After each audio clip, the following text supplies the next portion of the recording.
MCU में multiverse को पहले ही डॉक्टर स्ट्रेंज में इंट्रोड्यूस और एक्सप्लेन कर दिया गया था, जो कि बहुत लोगों ने देखा तो जरूर बट ध्यान नहीं दिया। और आज की वीडियो में हम मल्टीवर्स के बारे में जानेंगे और जानेंगे कि कौन कौन से डायमेंशन एमसीयू में एग्जिस्ट करते हैं। तो चलो पहले मल्टीवर्स की हिस्ट्री पे आते हैं। तो ऐसा नहीं है कि इसका कभी शुरुआत हुआ था, जब से हमारा यूनिवर्स है तब से मल्टीवर्स भी एग्जिस्ट करता है, मे बी उससे भी पहले से। लेकिन अर्थ पे सबसे पहले मल्टीवर्स का पता चला फर्स्ट सॉर्सरर सुप्रीम एगोमोटो को, और तब से उन्होंने मैजिक के थ्रू कई दूसरे डायमेंशन से आने वाले थ्रेड से अर्थ को बचाया है। उनके बाद भी सॉर्सरर सुप्रीम कई लोग रहे, और अभी तो हम सब जानते हैं कि इस टाइम में डॉक्टर स्ट्रेंज सॉर्सरर सुप्रीम है और अर्थ को दूसरे डायमेंशन से प्रोटेक्ट करना उनकी जिम्मेदारी है। वैसे अभी तक एमसीयू में मल्टीवर्स को अल्टरनेट डायमेंशन के नाम से ही बताया गया है, जिसमें ट्रैवल करना उतना इजी नहीं होता। वैसे अर्थ के अलावा अभी तक टोटल 10 डायमेंशन है। एक एक करके उन सारे डायमेंशन के बारे में ब्रीफली बात कर लेते हैं। तो 2016 में ही डॉक्टर स्ट्रेंज के ही एक सीन में उन सारे डायमेंशन को दिखा दिया गया था, लेकिन एक डायमेंशन ऐसा था जिसे 2015 में ही एंटमैन में दिखा दिया गया, क्वांटम रेल्म। हालांकि उस टाइम हमें ये पता नहीं था कि ये मल्टीवर्स का पार्ट है, बट जब हमें डॉक्टर स्ट्रेंज भी क्वांटम रेल्म में दिखे तब यह एहसास हुआ कि हाँ, ये सब एक ही थाली के चट्टे बट्टे हैं। क्वांटम रेल्म को हम एमसीयू का मोस्ट इंपोर्टेंट डायमेंशन कह सकते हैं। भाई ये ना होता तो टाइम ट्रैवल ना होता, एंड टाइम ट्रैवल ना होता तो एंड गेम ना होता। एंड मुझे नहीं लगता कि क्वांटम रेल्म के बारे में और कुछ बताने की जरूरत है। बस हाँ, इसमें दो तरीके से ट्रैवल किया जा सकता है, या तो अपने आप को बहुत ही छोटा कर लो या फिर डॉक्टर स्ट्रेंज की तरह मैजिक सीख लो। सेकंड डायमेंशन है डार्क फोर्स डायमेंशन। अब इसमें आप लोग कंफ्यूज नहीं होना,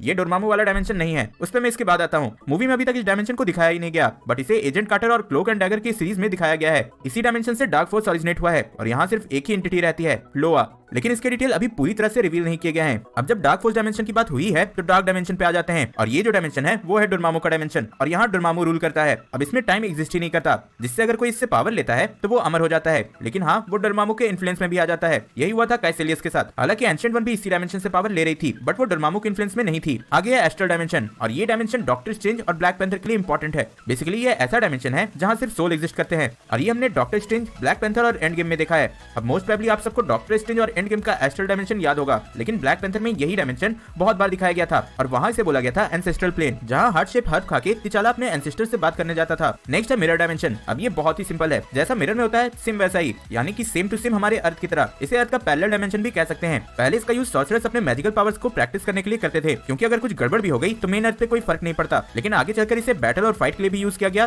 ताकि अर्थ पे किसी को इसकी खबर न लगे। और इन सब के ऊपर इस डायमेंशन में सॉर्सरर्स अपने सराउंडिंग को भी कंट्रोल कर सकते हैं, या एक तरह से इंसेप्शन खेल सकते हैं। फिर आता है मैंडेलेबस डायमेंशन, और इस डायमेंशन के बारे में अभी तक कुछ नहीं बताया गया है, और सिर्फ एक बार हमें डॉक्टर स्ट्रेंज में ये देखने को मिला, और उससे यही पता चला कि एक कांस्टेंट डायमेंशन नहीं है और हमेशा चेंज होते रहता है। साथ ही इसमें कई ब्रांचेस भी हैं। साथ ही इसमें ट्रैवल करने वाले के फिजिकल अपीयरेंस को भी ये चेंज कर सकती है, और देखकर तो ऐसा ही लगता है कि इसमें किसी का सर्वाइव कर पाना बहुत ही मुश्किल है। देन आगे है हेल, और ये डायमेंशन भी मूवी में नहीं दिखा, बल्कि agents of shield TV series में दिखा। वैसे एमसीयू में हेल में कौन कौन रहता है ये पूरी तरह से रिवील नहीं किया गया, लेकिन यहाँ का एक ही इनहैबिटेंट ऐसा है जिसके बारे में हमें कुछ बताया गया है, स्पिरिट ऑफ वेंजेंस, और ये एंटिटी हेल से भागकर हमारे अर्थ पे आया है, एंड इसी से पावर घोस्ट राइडर को मिले थे। लेकिन ऐसा माना जाता है कि सारे डायमेंशंस में सबसे खतरनाक हेल ही है, क्योंकि स्पिरिट ऑफ वेंजेंस जैसा एंटिटी भी हेल में वापस नहीं जाना चाहता। इसके बाद एक और डायमेंशन है जो कि हमें मूवी में नहीं दिखा, बल्कि आयरन फिस्ट के शो में दिखा, कुनलुन, एक ऐसा डायमेंशन जो कि सिर्फ अर्थ से ही एक्सेसिबल है, वो भी 15 साल में सिर्फ एक बार। डैनी रैंड को उसकी ट्रेनिंग यहीं मिली थी, और उसी के बाद वो आयरन फिस्ट बना था। पर्सनली मुझे ये डायमेंशन डॉक्टर स्ट्रेंज के कमर ताज से काफी सिमिलर लगा भाई, क्योंकि वहां भी ऐसी ही ट्रेनिंग दी जाती है। एक में मैजिक सिखाया जाता है, तो एक में मार्शल आर्ट्स और ची एनर्जी का मैनिपुलेशन।